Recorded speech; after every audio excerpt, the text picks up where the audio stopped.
Shalom.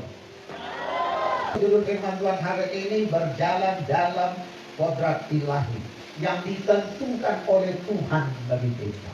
Melalui Yesus Kristus, kita yang sudah diselamatkan sudah berbeda dari sebelum kita diselamatkan. Saudara dan saya memiliki janji-janji yang berharga dan luar biasa dari Tuhan. Itulah kodrat ilahi yang ditetapkan Tuhan bagi kita di dalam Yesus. Janji-janji yang pasti digenapi. Karena Dia yang berjanji setia. Dia yang berjanji benar, kebenaran. Tidak ada dusta pada Dia. Apa yang dijanjikannya, Dia berkuasa menggenapinya. Saya mau mengajak kita semua betul-betul menyadari Alkitab itu perjanjian. Berarti ada kesepakatan antara Allah dan kita manusia.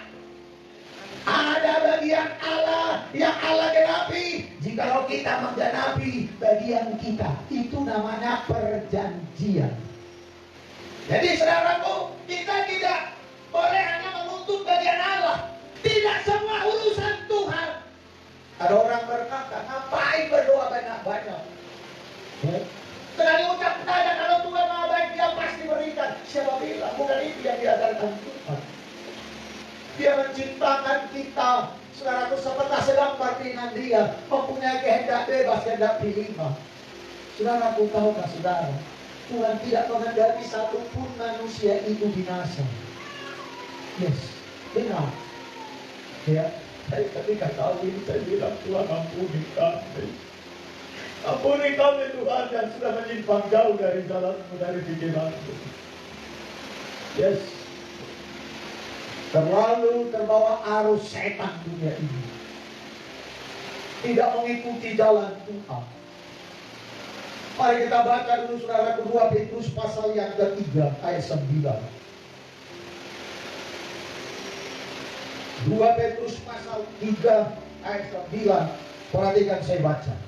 Tuhan tidak lalai menepati janjinya, sekalipun ada orang yang menganggapnya sebagai kelalaian. Tetapi Ia sabar terhadap kamu. Saudaraku, janji ini, firman ini berhubungan dengan kedatangan Tuhan Yesus. Ya, karena kita berada pada penggenapan firman Tuhan ini, ada banyak orang yang mengejek. Kalau diceritakan tentang Tuhan Yesus akan datang, dari dulu sudah dibilang Tuhan Yesus mau datang. Tapi yang kita berkata, Ia sabar terhadap kamu, karena Ia menghendaki supaya jangan ada yang binasa, melainkan supaya semua orang berbalik dan bertobat. Di sinilah letak kebebasan manusia itu. Saudaraku, saudara tidak diciptakan seperti robot. Tuhan yang nyetel hidupmu, entah saudara mau suka ke dosa, lalu disetel Tuhan kepada kebenaran. Tidak demikian. Bukan. Ya. Engkau tidak suka berdoa, lalu Tuhan setel jadi suka berdoa. Tidak demikian. Ini lihatlah. Kehendak Tuhan semua manusia diselamatkan. Semua manusia, jangan ada yang binasa, jangan ada yang terhilang, jangan ada yang ke neraka. Tapi kemahatauan Tuhan berkata, sempit dan sesatlah jalan menuju hidup, dan sedikit orang yang menemukannya. Saudara punya pilihan. Kalau engkau pilih terus untuk ke neraka, tidak ada yang bisa menghalanginya. Betul. Kalau seseorang memilih tentang duniawi, tidak ada yang menghalanginya.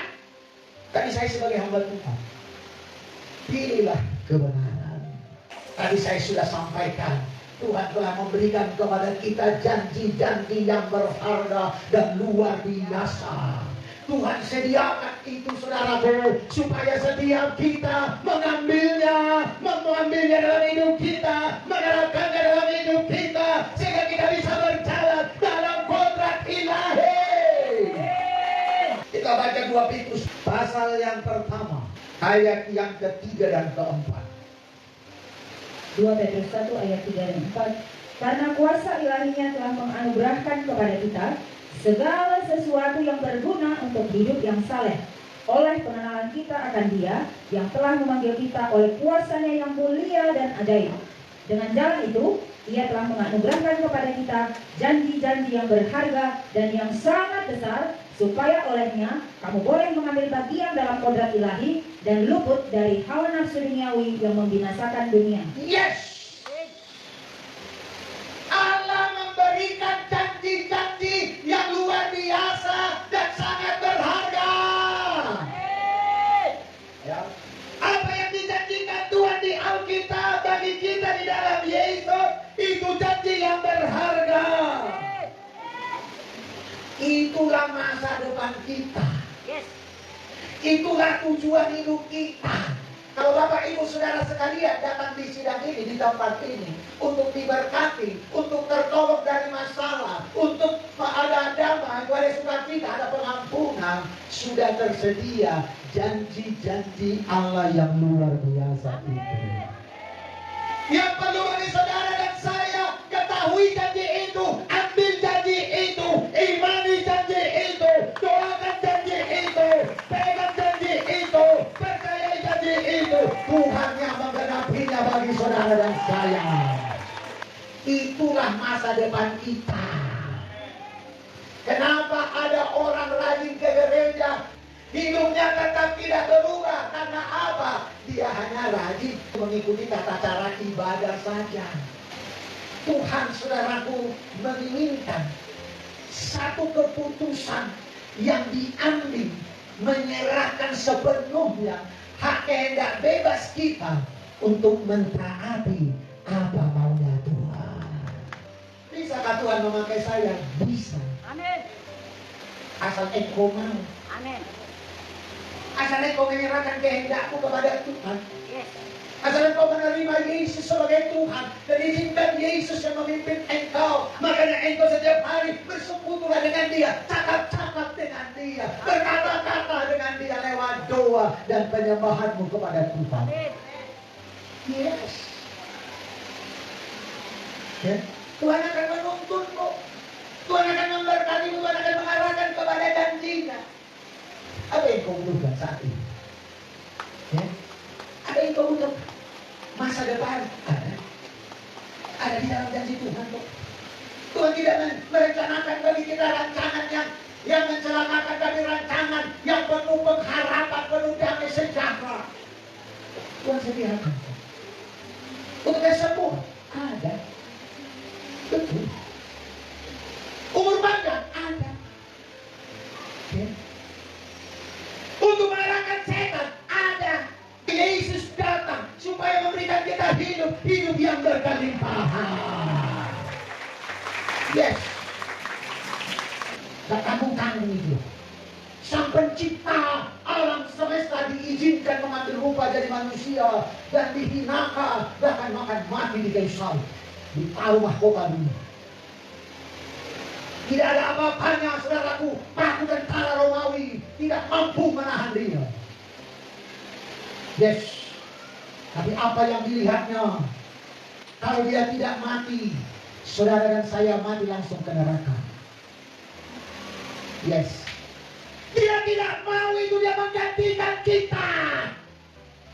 Makanya Tuhan bilang setelah dia bangkit, pergilah beritakanlah Injil, kabarkanlah kabar baik, kabar kesukaan.